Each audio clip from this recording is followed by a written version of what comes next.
But I want to bring on our first guest. Oh, she is something. She is something. She is a political content creator. And let me tell you something, her social media is exciting. She's been talking about data centers, the Kennedy Center, and she's been talking about that putrid pool, reflecting pool right now, that historic pool. Without further ado, I want to bring on the Instagram sensation, social media sensation, Amanda Nelson. Amanda, hey, how are you? Hi, I'm great. How are you doing? Ah, I don't know. You heard me go through everything today. I did. It's a lot, and I don't know how you keep your numbers up. I see you're putting it out there like, look, this is happening. This is happening when you interview people, Mhm. and you can't help but say, wow, she really lets us know how she feels as she gives her question. Yes, I like that, and I like that's transparency. But what do you think about this Michelle Obama thing? This is really a sensational story. The Obamas are not saying anything about it. They're letting the world comment. What do you Mhm. think about it?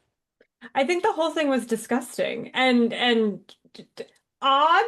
The moment that he made that comment, it had nothing to do with what was happening in that moment. Like he had prepared it and I'm on camera and this is the one thing I think is going to be funny. Like it's just pathetic. The things that Trump and his associates find humorous are ridiculous.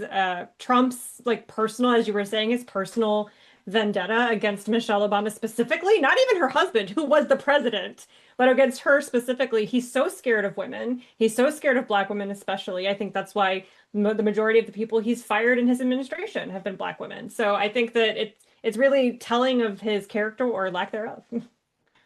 So did you do a story yet on that? I haven't yet. No, I haven't. I've been trying to avoid the clip because until I can calm down a little bit. But I will. Yes. I said it took me all day. I went to a funeral yesterday and I had to sit in a store parking lot and try to figure. I said, Lord, I didn't even want to deal with it because it's so beneath us Yeah. as people. But I said, you know what? Let me let you know the level of hate that this man has for Black women and what some consider the forever First Lady. Yeah. It the week that they have their center in Chicago, the Mhm. unveiling, the official open. It's trifling, it's trite, it's just She's ugh. also the most popular political figure in the country. I mean, consistently for years, has been for years. She's People constantly want being her asked to to run run for. for president. Exactly. Yep. Yep. She said no. She said no. She's that popular. We're going to come back to that a little later on in the show. But listen, I want you with all of your fire, your passion for politics and just stand up rightness for American people. You are galvanizing a vote. Y'all vote. Tell me Mhm. about y'all vote. What is Yes. y'all vote? I mean, Y'all vote.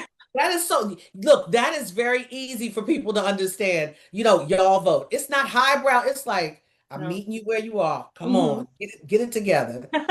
So YALLvote is a coalition of content creators like myself, people on social media. You don't have to be talking about politics. You can be talking about whatever. Your dog, your breakfast, I don't care. But a coalition of content creators across the South talking about flipping state houses in the South specifically. So we're not talking about Congress or the Senate. We're talking about the people who make the laws about your roads, the laws about your healthcare, the laws about your school, how, the things that like really, really touch your life. And I decided to launch this because of the Calais decision. The Supreme Court Yeah. gutted the Voting Rights Act. And as soon as they did that, every state in the South started redrawing their maps to eliminate Democratic seats in Congress, specifically to eliminate Black representation and Black political power across the South. And the South is where things like that are born. The South is where they test out fascism. The South is where they test out voter suppression, and then they export it to the rest of the country. So it is essential that we fight back against that. And the way that you do that is through the state houses, because the state houses are who draw the maps in the first place. And all of the state houses in the South, not all of them, but most of them have Republican majorities or Republican supermajorities. So if I can point people with big platforms or small platforms at that problem and bring attention to it and try to get people elected across the South to help flip the state houses, then that will have an upstream effect on the rest of the ticket. There has been a historic problem with voting for minorities in the South. Yeah. This is not new with Louisiana versus Calais. This goes far, far back. This is one of the pillars of the civil rights movement with Dr. Martin Luther King, that racist name bridge, the Edmund Pettus Bridge and Bloody Sunday. And you were in Alabama. Yes, ma'am. What have you done in Alabama and Louisiana, even though they have already carved into those districts in Alabama, they've taken one Mhm. congressional district too, but that also affects, like you say, the local and state and local districts. And then what are you doing in Louisiana since they carved out that situation as well, that district as well? The first thing with Louisiana specifically is recalling the governor. So there's an effort in Louisiana right now. They need to collect 600,000 signatures in the state of registered voters. And if they do that and they can get them past the Secretary of State in Louisiana, then they can start a recall of the governor, Landry, who signed these new maps, and hopefully replace him with someone who isn't a white supremacist, if I can be so explicit. Oh, you Um, can. Oh, we okay, talk about it here. Yes. and for the rest of it, and this is the thing that I tell my content creators who have joined us at YALLvote. It's not just in Alabama, but in most of these states. This isn't going to be an easy thing to do, right? Like this is going to take a couple of cycles or longer. And really, we're pointing at Alabama and everywhere else at the 2030 election because, Oh, really? Okay. yes, because in 2030 we have a census, a new Right. national census. And when the census happens, a lot of states in the South are going to get more seats in Congress because people have been moving out of the West and the North back into the South, especially Texas, North Carolina, Georgia, and Florida. So Mhm. those states are going to get more seats in 2030. And if Republicans still control them, they will draw them for themselves. And then it will be hard for Democrats to regain control of the House of Representatives for who knows how long. So in Alabama, we are focusing really intensely on voter turnout. The South is not a red region. The South is a voter suppressed region. It's a place where Mm, people are not allowed to vote. They can't vote on the days they want to vote or the times they want to vote. They close polling places. They close polling places at colleges, by churches. They make it very hard on purpose, surgically to stop Democrats and minorities specifically from being able to vote. So if we can make these elections too big to rig, if we can increase voter turnout enough, we can turn some of these gerrymanders into what's called a dummymander, where it doesn't matter. We're like, no matter how you've drawn the map, we're still going to win. So that's what we're trying to do. It will probably take a couple of cycles, but that is the goal. everyone, and this is important. Do you realize the majority of Blacks in America are in the South? Yes. The majority of Blacks in America are in the South. Yes, there are high populations of Black people in urban areas, but the majority are in the South. And that's why there's such a targeted effort Mhm. by so many people to include our guest, Amanda Nelson, in doing this. And thank you for doing this because it is so important. They're changing our history books so people don't know the truth. Mhm. They're not telling what it really is. But let me tell you, I find your use of social media so refreshing. Um, Talk to me about how you're utilizing it to advocate and educate even more and mobilize people. Because I say today versus back in 1950s and 60s, we didn't have social media. Mhm. Social media now can tell you when the protest is happening and what's happening, but it's also interactive. But tell me how you're using it even more so.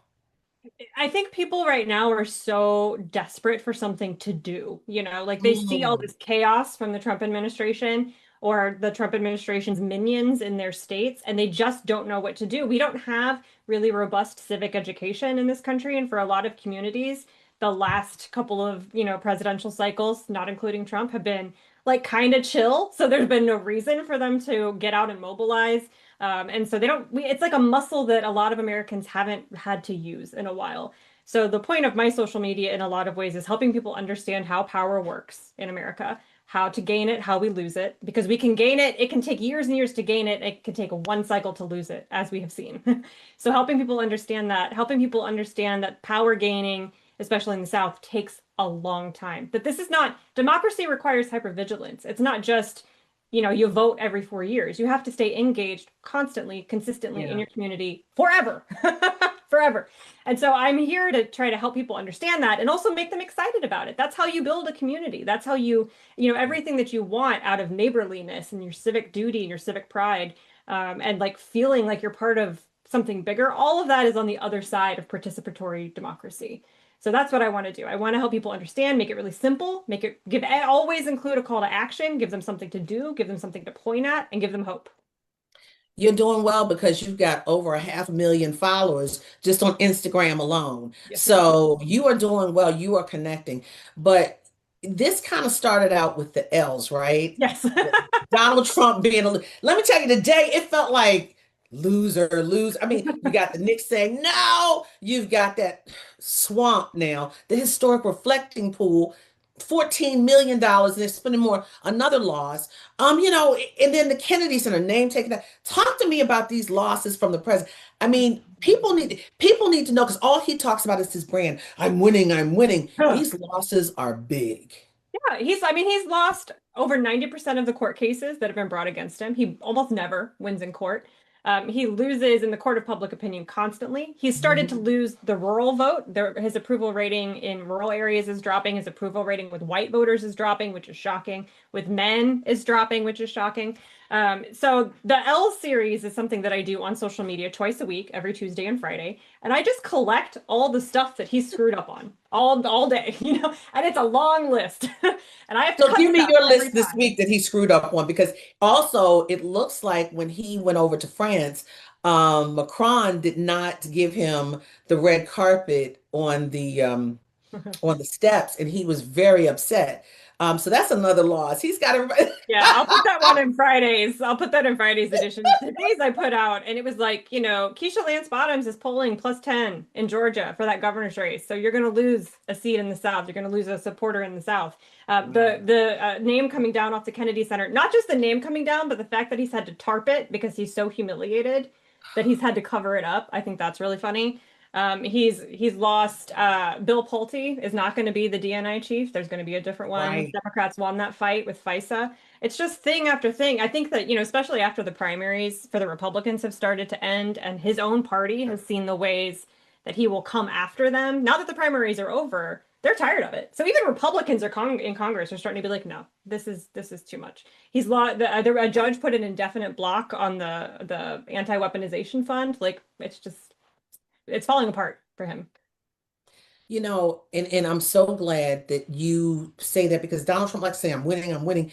And a lot of the mainstream media is afraid to really put the losses out that way. But I'm going to tell you, you talked about 90% of the court cases he loses. Well, our Norm Eisen has been fighting Donald Trump in court, and he's winning, winning, winning. What is it? All I do is win, win, win, no matter what. Yes, Norm Eisen.